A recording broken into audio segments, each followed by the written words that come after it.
शांति शांति। शांति शांति शांति।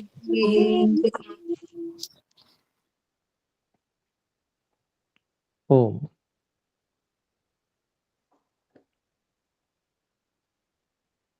वैशेषिक दर्शन में हम तृतीय अध्याय के 8 सूत्रों को पढ़ चुके हैं। थोड़ा सा 9वां सूत्र भी पढ़ा हुआ है। तो यहाँ तक यदि इनमें से कोई बात पूछना चाहें तो कृपया हस्तोत्थापन द्वारा सूचित करेंगे।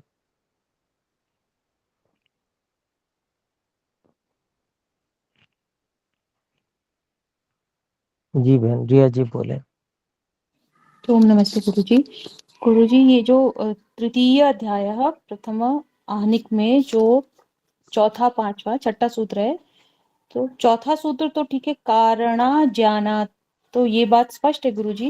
लेकिन अगले जो 2 सूत्र में कार्येषु ज्ञानात् और अज्ञानाच्च, ये एक बार इसको स्पष्ट कर दे गुरुजी, ये नहीं समझ में आ रही है बात।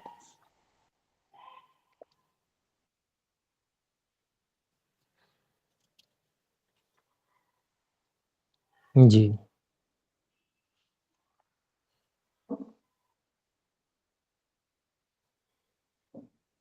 जो पूर्व पक्षी है वो इंद्रियार्थ प्रसिद्धिर इंद्रियार्थेभ्यो अर्थांतरस्य हेतु इस से आत्मा की सिद्धि करने के को अहेतु कह रहा है। तो उसका समाधान चौथे सूत्र में दिया। तो शरीर के कारणों में ज्ञान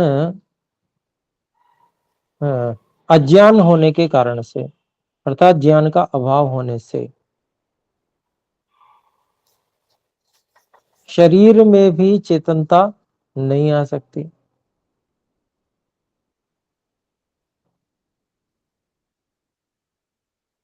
तो अपनी चेतनता नहीं है, इस कारण से जो कथन है अहेतु है वो ठीक नहीं है।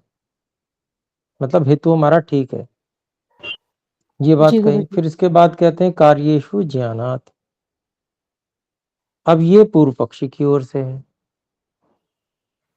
अब कहते हैं अगर ऐसा कहा जाए कि सूक्ष्मता से जो चेतनता है वो भूतों में है और जब वो मिलते हैं तो शरीर के रूप में आते हैं तो वो अभिव्यक्त हो जाते हैं, ऐसा पूर्व पक्षी कहे तो यह कार्येषु ज्ञानात् पूर्व पक्षी का सूत्र है। तो कहते हैं अज्ञानाच्च, तो कहते हैं कि भाई ऐसी बात भी नहीं है, क्योंकि सब भूतों के मिलने पर भी जो है वह चेतना प्रकट ऐसे हो गई हो, ऐसी बात नहीं है।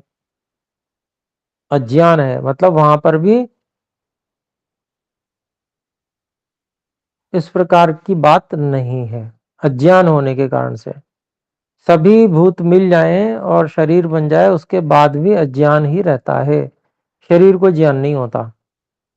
क्योंकि उसका उदाहरण एक ये भी है कि शरीर, जब आत्मा शरीर को छोड़ देता है तो सब कुछ तो वैसे ही रहता है, पूरा शरीर, और जी उसमें प्राण भी होते हैं। प्राण भी कुछ समय के लिए शेष रहते हैं, हल्का सा उष्णता भी रहती है, अग्नि, सभी कुछ रहता है, लेकिन वहां पर ज्ञान नहीं रहता। तो ये जो हेतु है कि भाई कार्यों में ज्ञान आ जाता है, कारणों में सूक्ष्म रूप से रहता है और कार्यों में जो है ज्ञान वो प्रकट हो जाता है कार्य रूपी शरीर में। तो कहते हैं अज्ञानाच्च, तो उस जो कार्य रूप शरीर है उसमें भी अज्ञान होने से, मतलब वो भी ज्ञान नहीं कर पाता है, इस कारण से हमारा वाला हेतु ठीक है। जी गुरुजी। और 7वां भी बताना है। गुरुजी 7वें में सिर्फ ये 7वें में नहीं बताना गुरुजी, 7वें स्पष्ट हो गई ये बात, धन्यवाद गुरुजी। 8वें सूत्र में जो अंतिम पंक्ति है वो स्पष्ट नहीं हो पा रही गुरुजी, वहां से किंतु तत्र 8वें प्रसिद्ध। जी 8वें सूत्र की अंतिम पंक्ति है कि किंतु तत्प्रसिद्धिः इंद्रियार्थ प्रसिद्धिः इंद्रियार्थ प्रत्यक्षत्वम् इंद्रियार्थ ज्ञानम। जी ये गुरुजी, उन्हीं ये बातों को खोल रखा है। जी तो कह रहे हैं यहाँ पर पूरे वाक्य को पढ़ेंगे तो स्पष्ट होगा। इंद्रियाणि तदर्थाश्च अर्थांतराणि। जो इंद्रिय हैं और उनके जो विषय हैं वो भिन्न विषय हैं, अर्थांतर हैं। जी अर्थांतराणि सन्ति आत्मनः, आत्मा से, परंतु न केवल अर्थांतराणि हेतुत्वेन उक्तानि।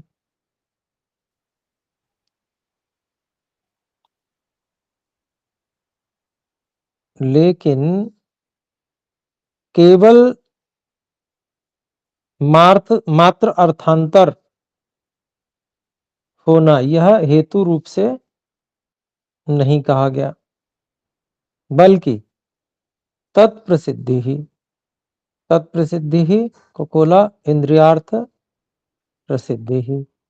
तत्प्रसिद्धि जो है वो कौन से सूत्र में है? दूसरे सूत्र में है। इंद्रियार्थ प्रसिद्धि ही इंद्रार्थेभ्यो अर्थांतरस्य हेतु। तो जी गुरुजी, तत्प्रसिद्धि का मतलब इंद्रियार्थ प्रसिद्धि ही, अर्थात इंद्रिय अर्थ प्रत्यक्षत्वम इंद्रियार्थ ज्ञानम, इंद्रिय से विषय का ज्ञान होना। ये पूरी जितनी बार भी ये तत्प्रसिद्धि कहा है उसका ये अभिप्राय है कि इंद्रिय से विषय का ज्ञान होना। खलु आत्मनः हेतु, यह निश्चय से आत्मा के वहां होने का कारण है। इति उक्तम, ऐसा कहा गया। अतो न अनपदेश, इसलिए वह अहेतु नहीं है। केवल ऐसा कहा गया हो कि वो अर्थांतर हैं, ऐसा नहीं है। वो जी भिन्न वस्तुएं हैं, ऐसा नहीं है। भिन्न वस्तुएं होते हुए वो जिस कार्य में कारण बन रहे हैं, वो किस कार्य में कारण बन रहे हैं? इंद्रियों से विषयों के ज्ञान के करने में कारण बन रहे हैं, है ना। तो जी गुरुजी, ज्ञान वो स्वयं नहीं कर सकते हैं, वो आत्मा ही कर सकता है, इसलिए आत्मा के होने में वह कारण है। जी गुरुजी, स्पष्ट हो गई बात बहुत बढ़िया से, धन्यवाद गुरुजी। धन्यवाद जी। तो ठीक है, अभी हम और कोई बात तो नहीं है? ठीक है, आगे बढ़ते हैं फिर। तो 9वें सूत्र में संयोगी समवायी एकार्थ समवायी विरोधी च, ये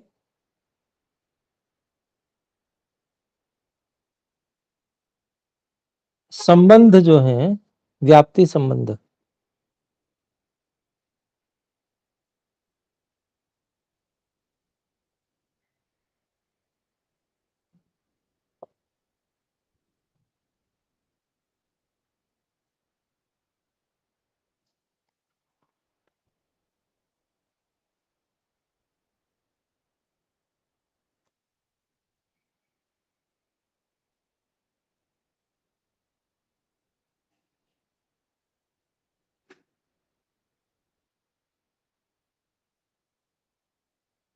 तो जो हेतु है वो दूसरे को जानने के कारण किसी साहचर्य, किसी संबंध के कारण से होते हैं।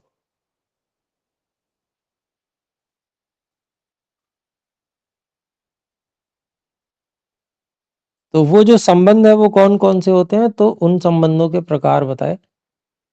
एक तो संयोगी, एक समवायी, एक एकार्थ समवायी और एक विरोधी। ये 4 संबंध होते हैं उनके विषय में बता रहे हैं। तो पहला संयोगी संबंध बताया, वो संबंध या व्याप्ति संयोगी होता है। तो संयोगी का उदाहरण ये पहला जो दिया था स्वामी जी ने, ये संयोगी का उदाहरण नहीं बन रहा है, बल्कि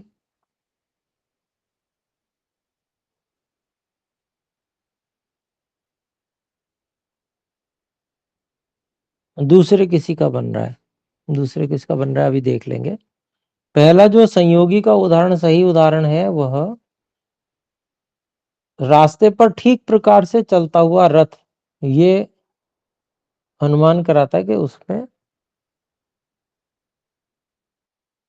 सारथी है।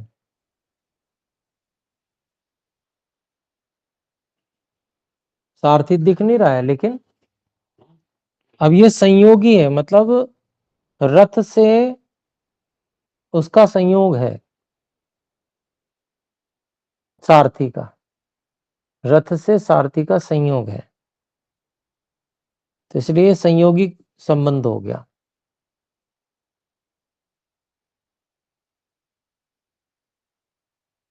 रथ ठीक से तभी चलेगा जब वहां पर सारथी होगा, जो घोड़ों को नियंत्रित करेगा। फिर रथोयम सारथिमान, ये हो गया। हाँ, फिर दूसरा है समवायी। स्पर्शेन वायुरनुमीयते। स्पर्श हो रहा है, उससे वायु का अनुमान होता है, क्योंकि स्पर्श जो है वह समवायी रूप से रहता है, गुण है।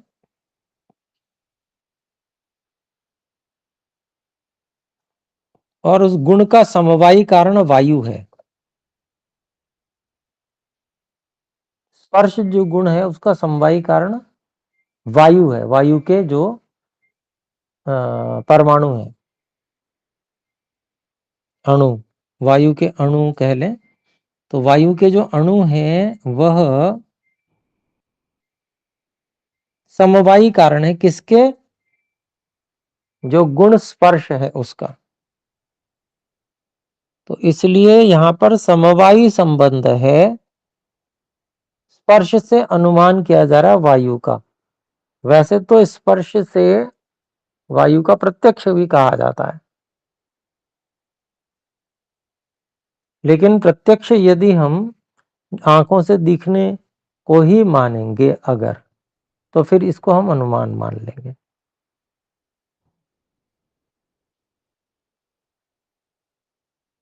रूप के विषय को ही प्रत्यक्ष मानेंगे जिस स्थिति में, फिर यहां पर इसको हम स्पर्श से वायु का अनुमान समझ लेंगे।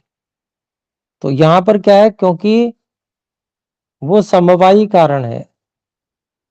समवायी कारण क्या होता है? जो अनुगत रहता है हमेशा, उसके बिना वो हो ही नहीं सकता। वो हटा लेंगे समवायी कारण को तो कार्य बचेगा ही नहीं कुछ भी।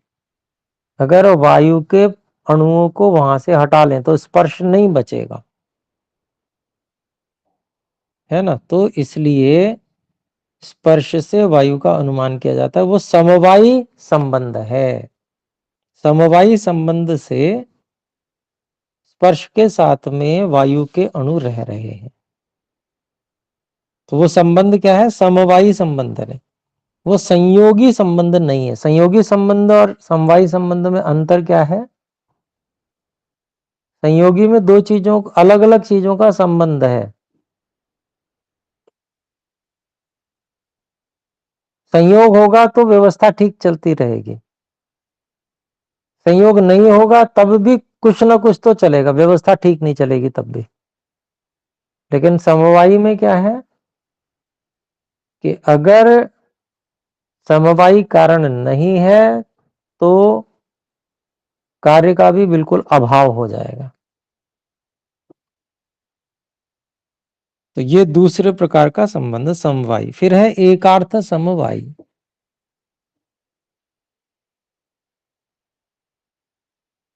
या इसमें एक और उदाहरण देते हैं। शब्देन आकाशो द्रव्यम अनुमीयते, शब्द उत्पन्न हो रहा है, इसका मतलब यहाँ आकाश द्रव्य भी है। चलिए आगे देखते हैं, ये भी समवायी का उदाहरण हो गया। फिर व्यक्त वाचा मंत्र पाठेन वा व्यवहितो विज्ञजनो होता वा अनुमीयते।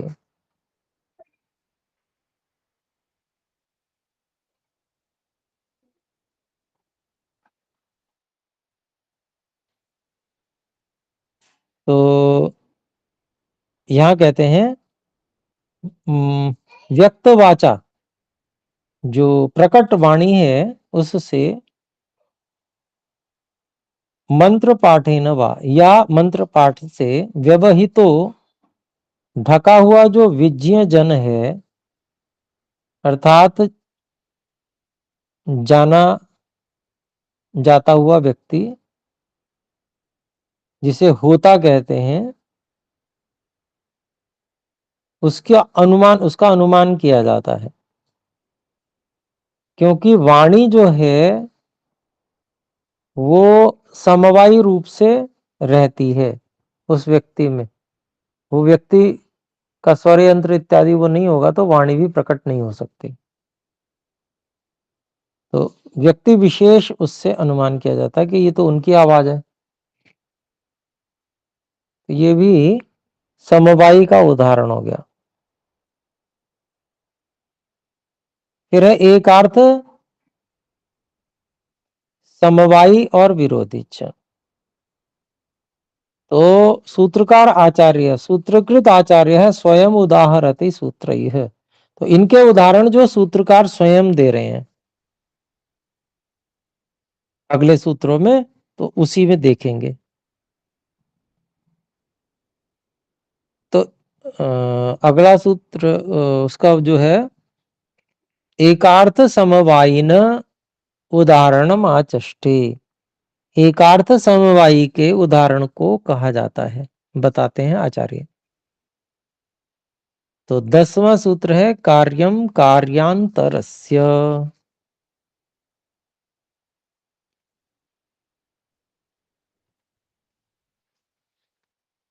तो सूत्र का अभिप्राय हुआ, एक कार्य दूसरे कार्य को सिद्ध करने वाला एकार्थ समवायी कहा जाता है।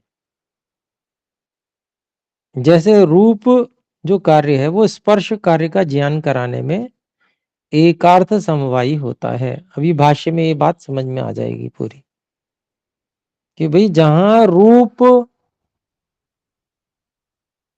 है वहां पर स्पर्श भी होगा, जहां स्पर्श है वहां जरूरी नहीं है कि रूप भी हो, लेकिन जहां रूप है वहां स्पर्श भी होगा। तो एक कार्य दूसरे कार्य का जब ज्ञान कराता है तो वो एकार्थ समवायी संबंध कहलाता है। अब इसका भाष्य देखते हैं। कार्यम कार्यांतरस्य कार्य द्रव्यस्थम रूपम कार्य कारण द्रव्य रूपस्य यथा वस्त्रस्थम रूपम कार्यम तंतुस्थ रूपस्य। तो कार्य द्रव्य में जो रूप उपस्थित है वो कारण द्रव्य के रूप का कार्य है। मतलब कारण द्रव्य जो धागे का रूप है वह वस्त्र के रूप में कारण है। पहली बात कह रहे हैं, फिर कहते हैं यथा वस्त्रस्थम रूपम कार्यम तंतुस्थ रूपस्य।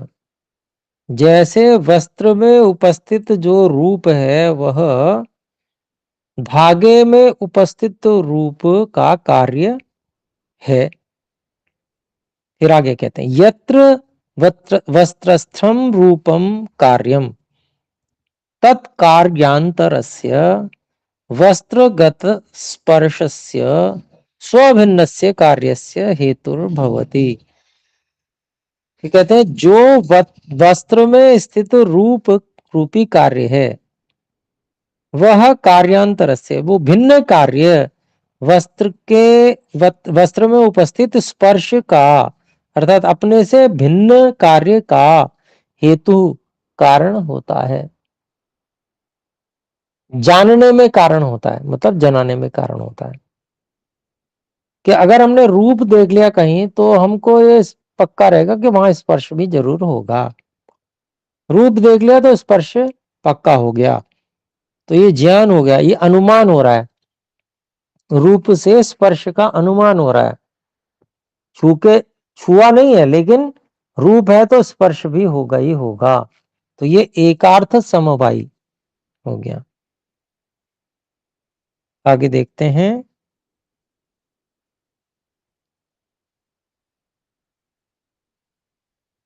वस्त्रस्थ स्पर्शोपि वस्त्रस्थ स्पर्शोपि कार्यम तंतुस्थ स्पर्शस्य तंतूनां रूपम रक्तम नीलम वा वस्त्रस्थ रूपस्य रक्तस्य नीलस्य कारणम।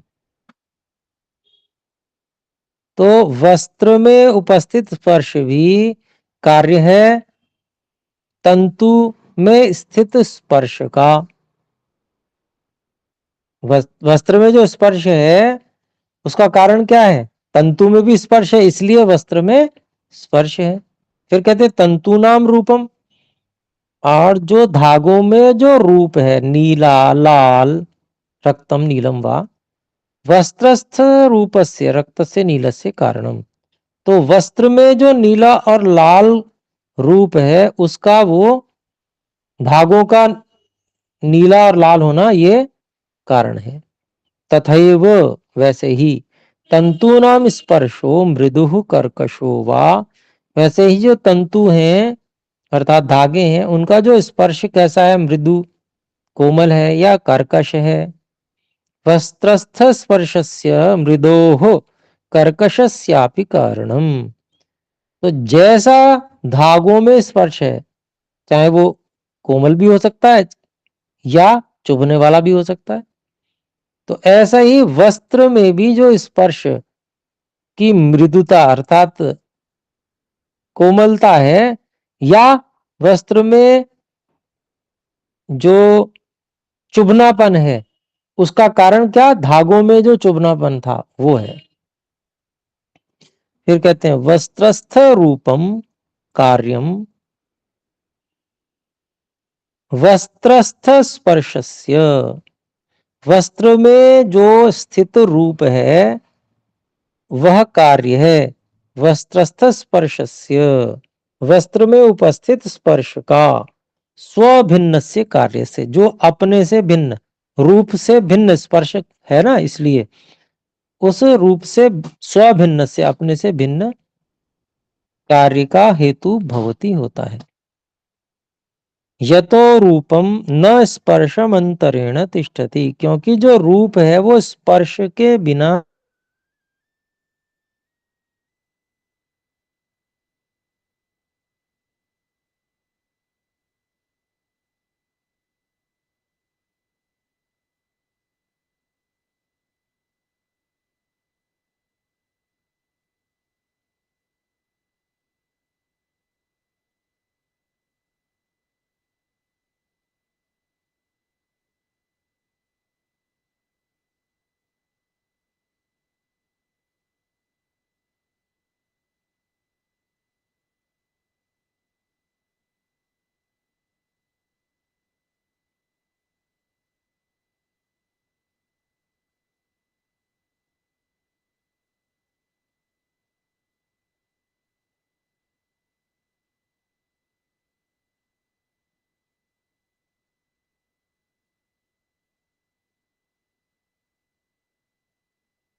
जी मुझे लगता है गुरु जी की कोई इम्पोर्टेंट कॉल आ गई होगी, इसलिए वे निकल गए हैं। हम कुछ मिनट प्रतीक्षा कर लेते हैं।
जी 10वां सूत्र चल रहा था महोदय जी।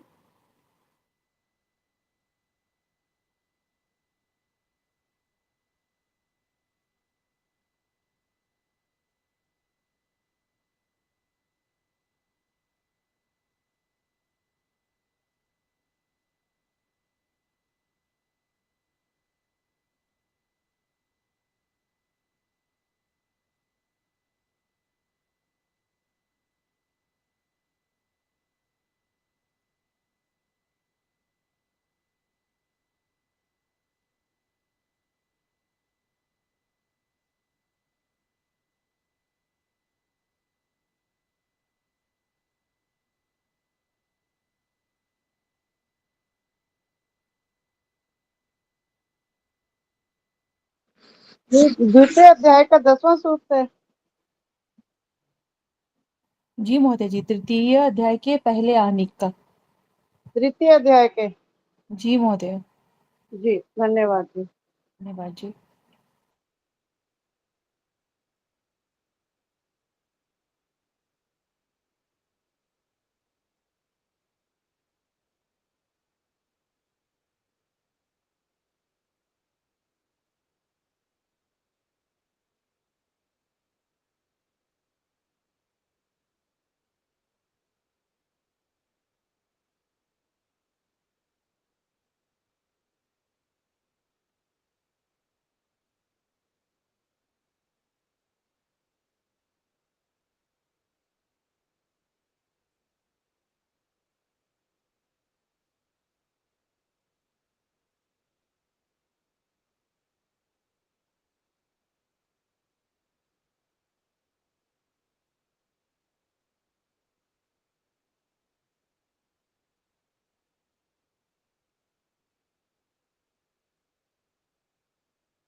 ओम,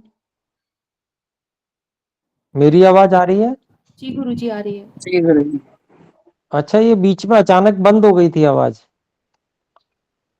जी गुरुजी। अच्छा अच्छा, मैंने तो पूरा जो है वैसे 10वें सूत्र में कहाँ तक, कौन सी पंक्ति तक हो गया था 10वें सूत्र में जो आपने सुन पाए जहां तक? गुरुजी ये जो तंतु के विषय में तीसरी पंक्ति चल रही थी गुरुजी, मृदुहु कर्कशो वा, यहाँ तक चल रहे थे। अच्छा, चलिए एक बार इसको पूरा कर देता हूँ मैं, क्योंकि मैं तो पढ़ा ही चुका था इसमें। चलिए कोई बात नहीं, आवाज ही नहीं पहुंच रही थी। ठीक है, ये जो है,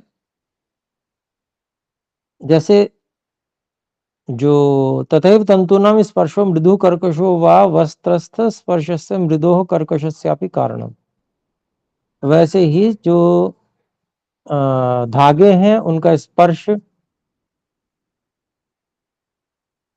चाहे वो कोमल हो चाहे वो कठोर हो, वह वस्त्र में जो स्पर्श है उसकी मृदुता अर्थात कोमलता और कठोरता का कारण बन जाता है। फिर कहते हैं वस्त्रस्थ रूपम कार्यम वस्त्रस्थ स्पर्शस्य स्वभिन्नस्य कार्यस्य हेतुर्भवति। तो वस्त्र में जो उपस्थित रूप है, कार्य है, वो वस्त्र में स्थित स्पर्श अपने से भिन्न कार्य का हेतु हो जाता है। यतः, क्योंकि रूपम न स्पर्शम अंतरेण तिष्ठति, रूप जो है बिना स्पर्श के नहीं रहता। यत्र रूपम तत्र स्पर्शेन अपि भाव्यम, जहां रूप होता है वहां स्पर्श भी होना ही चाहिए।